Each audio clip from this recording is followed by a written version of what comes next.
সিলেট মৌলভীবাজার শমশেরনগর থানার একটু ভিতরে। দাওয়াতটা নিচে আমার মুরব্বী, হাজারো আলেমের মুরব্বী মুফতি মিজানুর রহমান সাঈদ দামাত বারাকাতুহু। হুজুরকে অনুরোধ করছি সিলেট যাব না, আর ওই দিন আমি বগুড়ার থেকে আসতে পারবো না।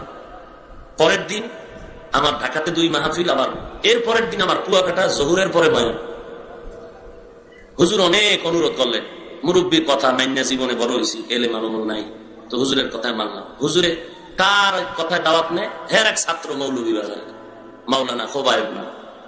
আমি জানি হেলিকপ্টারের ভেজাল হয়, হয়তো ওয়েদারের কারণে দেরি করবে, না হয় কমিটির কারণে টাকা ঠিক মতো দেয় না, আসবে না।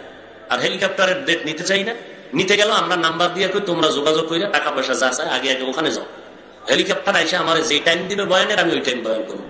আমি সারাদিন রোজা, জাম, ঘুম নেই, মাথা ঘুরতেছে। হেলিকপ্টার আমাকে বাসার সামনে মাঠে থেকে নেয়, ও অন্য কোম্পানি একটা বিসিএল, ওরা বলতেছে আমাকে নিতে হইলে আমার যাইতে হবে আর এক জায়গায়, আমার বাসার মাঠে আসবে না। আমি বললাম আমি যাবো না।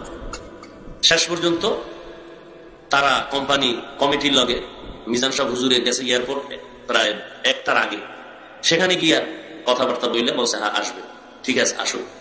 আসবে 3টার আগে, আসতে আসতে বাজাইছে 3:30। সিলেট নিয়ে আমাদের হেলিকপ্টার, মিজান সাহেব হুজুর, তার খাদেম, আমি আর আমার সাথে রফিক, মাওলানা রফিকুল ইসলাম, নামাইছে 4:30। মাগরিবের কমপক্ষে 20 মিনিট আগে এয়ারপোর্ট ঢুকতে হবে। হেলিকপ্টার রাত্রে চলে না এবং সরকারি ভাবে নিষেধ। তাহলে 20 মিনিট আগে যদি এয়ারপোর্টে ঢুকতে হয়, ওখান থেকে আসতে লাগবে আর 50 মিনিট। ওই টাইম ও আমাকে ঠিক করে বলে, হুজুর আপনার বয়ান হেলিকপ্টার থেকে নামার পরে টাইম পেইবেন 20 মিনিট। অর্থাৎ 4:30 নামছি, 50-এ আমি উঠে চলে যাব। তো হুজুরের সব ডেট নিয়েছে, আমি কমিটির চিনিও না কিছু না। হুজুরের ছাত্র সাথে আছে, ওই সিলেটের অনেক লোক আছে, ওই বাতিল দল মডেল ইসলামের কিছু ধান্দাবাজ দেখে ঘুরতেছে, দেখলে চিনা যায় না। একজনে তেঁতুল খায়, কেমন লাগে, ঠোঁটের মিস করলে বুঝো না। ওই যে মডেল ইসলামের ধান্দাবাজ গুলো দেখি এডিও এডির লগে আছে। নাই না দাঁড়িতে উঠছি, মাহফিল কই কয় সামনে, সামনে সামনে করতে করতে 37 মিনিট লাগাইছে স্টেজ পর্যন্ত আনতে। এবার বুঝেন প্রায় 20 কিলোমিটার দূরে হেলিকপ্টার নামাইছে। এখন 37 মিনিট যদি 4:30 থেকে আসে, আমি 5টার 2-3 মিনিট হইছে এই সময় স্টেজে। হেলিকপ্টার ওঠার টাইম দিছে 4:50, আমার টাইম স্টেজে বইছি 5টা 3 মিনিট। এখন হেলিকপ্টার অফিসে কমিটির লোকের বললাম, আপনারা যোগাযোগ করে বলেন যে এখানে তো মাঠের পাশে বিশাল মাঠ আছে, প্যান্ডেলের পাশে, এখানে আসুন। তাহলে আমি এখান থেকে যদি উঠে যাই তাহলে 10 মিনিট হইলেও তো সময় পাই। দ্বিতীয়, হেলিকপ্টার নামে প্যান্ডেলের আধা কিলো দূরে আসতে লাগে 5 মিনিট। আপনারা আমাকে টাইম নষ্ট করলেন 37 মিনিট। এটা যদি কাছে নামাইতেন তো এত টাইম তো যাইতো না। আজকে আমি বয়ান করবো না, আপনাদের পায়ে ধরে মাপ চাইলাম। আমি ডেট আমি নেই না, আমার মুরব্বী নিছে। আগামী বছর আমি ওয়াদা দিলাম আপনাদেরকে, হেলিকপ্টার ছাড়া রাত্রে আইসা দীর্ঘ টাইম বয়ান শুনব। এই বইলা মাপটাপ চাইয়া মোটামুটি 7 মিনিট। আমরা জানি হেলিকপ্টার আসবে প্যান্ডেলের পাশেই, কারণ মাগরিবের আগে পৌঁছতে। আবার এসার পরে 12টা মাহফিল ঢাকা। মিজান সাহেব হুজুরকে বললাম, হুজুর আপনি মোনাজাত দেন। কেন আপনি দেন? আপনি। তো হুজুরে মোনাজাত দিল সংক্ষেপে। হুজুরে মোনাজাত দেওয়া শেষ, এর মধ্যে কানে আওয়াজ, হেলিকপ্টার আমগো থুয়ে চলেছে, ঢাকা চলেছে। এখন ও ফোন দেয়, কেউ ধরে না। এখন আমি ঢাকা আসবো কিভাবে? এসার পরে বয়ান, আবার আজকে ফজর করে আমার রওনা দিতে হবে কুয়াকাটা, জহুর পরে বয়ান। হুজুরেও একেবারে খুব নার্ভাস হয়ে গেছে, কারণ হুজুরে দাওয়াত দিছে আমাকে বড় মুখ করিয়া। হুজুরে দেখে সব ঝামেলা হেন। আমি হুজুরকে আগেই সতর্ক করছি, যদি নিয়েন না দাওয়াত, লোক নাচিনা নিয়েন না, ওরা আবেগলা বেশি, শেষে মান সম্মান যায়, পাবলিক সব বুঝে না, খারাপ ধারণা করে। আমি দ্রুত স্টেজ থেকে নাইমে হুজুরের লইকে গাড়ি তুলি। এর মধ্যে ওরা ফন্দি করতেছিল যে আমাদেরকে ওখানে আটকাইয়া রাখা, রাত্রে বয়ান করে, এরপরে আলাদা ভাবে ঢাকা পাঠাবে গাড়ি দিয়ে। তাহলে আমার ঢাকার মাহফিল শেষ, পরের দিন কুয়াকাটা আসা বন্ধ। আমি একদিকে রোজা। আমি দ্রুত মাইক্রো বাস গাড়ি হুজুরের নিয়ে ওইটা ড্রাইভারকে বললাম, এখন ঢাকা কেমনে যায়, তুমি যাবা নাইলে একটা গাড়ি দাও।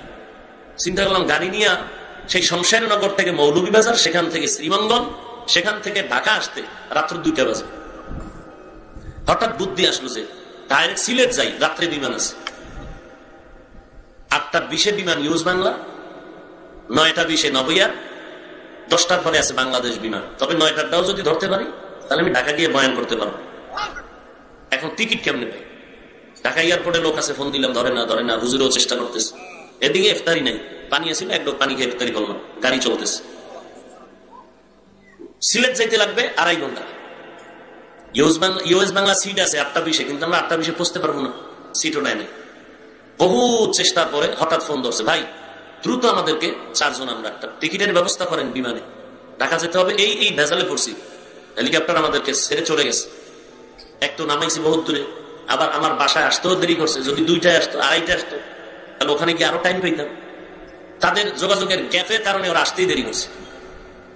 বিমানে সিট পেলাম, গেলাম তো 9:20 বিমান ছাড়বে 10টায়, ডিলে আধা ঘন্টা। টিকিট সাইড দিয়ে করছি, টাকা নাই কারো পকেটে। মিজান সাহেব পকেটেও টাকা নাই। মাহফিল এর মধ্যে আমরা চলতেছি দেখি ওই মডেল ইসলাম সহ কমিটির কয়েকজন ক্যামেরাম্যান গুলো আমার বিরুদ্ধে কথা বলা শুরু করতেছে। এটা ফেসবুকে ভাইরাল করতেছে ওরা। আজকে সারাদিন শুনলাম নাকি এইটাই চলতেছে ফেসবুকে। আমি তো চ্যালেঞ্জ দিলাম, যত ফেসবুক আলারা আমার বিরুদ্ধে লেখালেখি করে খুঁজেন, ওদের আইডি তালাশ করেন, ভালো করে খুঁজে দেখবেন এগুলো সব হলো যারা ইসলামের ব্যানারওয়ালা বাতিল দলের সদস্য। খুঁজেন ভালো করে।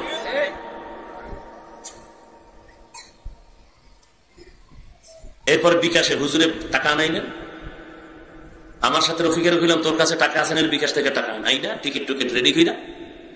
ওরা ফেসবুকে দিছে নাকি লাইভে 4 লাখ টাকা খরচ করছে, তোরা 50 লাখ খরচ করলে আমার কি? আমারে দিছো না হেলিকপ্টার লাগু দিছো? আমরা তো নিজেদের টাকা দিয়ে বিমান ভাড়া করে আসি ঢাকায়। ঢাকায় এসে এয়ারপোর্টে নামছি 11টায়, বাড্ডা বয়ান উঠছি 12টার পর, সেখান থেকে ডেমরা গেছি 1টার পর। কথা তো শক্তি নাই, সারাদিন ছিলাম রোজা, ওদিকে ঘুম নাই, মাথা গরম। এদিকে ফজর পড়ে রওনা দিতে হবে কুয়াকাটা। এই হলো আমার জীবনের হালাত। কি ওয়াজ করুন আর কি ওয়াজ শুনবেন? বয়ানের পরে রাস্তায় গিয়া গালি দিবেন, তুই বয়ান শুনে কি লাভ হবে বলেন?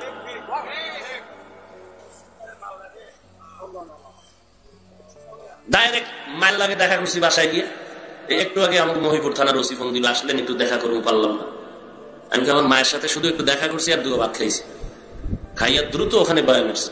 এখন বরগুনা পৌরসভা মাঠে বিশাল আয়োজন, হ্যাঁ বয়ান দৌড়াইতে হবে। কালকে জহুর পরে বয়ান বরিশাল, মাগরিবের পরে নলসিটি, এশার পরে বরিশাল সদর করে আবার ঢাকা। তো যাই হোক, এই কথাগুলো বললাম এই জন্য যে কত সেভ হইয়া চলতে চাই আল্লাহর মহব্বত নিয়ে। কি যে এক অবস্থা যে আজকে বেঈমানেরা আমাদের বিরোধিতা করবে, মুসলমান সমাধান করবে। আর মুসলমান দাবি করে আমাদের চরম বিরোধিতা করে, পারে না আমাদেরকে মাঠ থেকে দূরে সরায় দেয়। এটা রসুলের আদর্শ। রসুল তো দিনের বেলা বুঝাইতেন, রাতের বেলা তাহাজ্জুদ পড়ে দোয়া করতেন হেদায়েতের। তুমি আমার কয়দিন বুঝাইছো আর কয়দিন হেদায়েতের দোয়া করছো রাতে তাহাজ্জুদ পড়ে? যাই হোক, আপনাদের এখানে এসে খুব ভালো লাগলো। আমার এলাকা বলতে গেলে কথা ঠিক না? আর আমার এলাকার মানুষ হিসাবে একটু আমার কোনো সমস্যা থাকলে জানানো, এটা আমার নৈতিক দায়িত্ব। অন্তত আমার এলাকার মানুষ যেন কোনো মুনাফিকের ধোকায় না পড়ে। আল্লাহ আমাকেও হেদায়েত দান করেন, আপনাদেরকেও হেদায়েত দান করেন। যারা আমাদেরকে না বুঝিয়া সুযোগ সন্ধানী তিলকে তাল বানায়, উম্মতের মাঝে আমাদের ওলামায়ে কেরামের ইজ্জতকে একটু দুর্বল করতে চায়, আল্লাহ তাদেরকেও হেদায়েত দান করেন।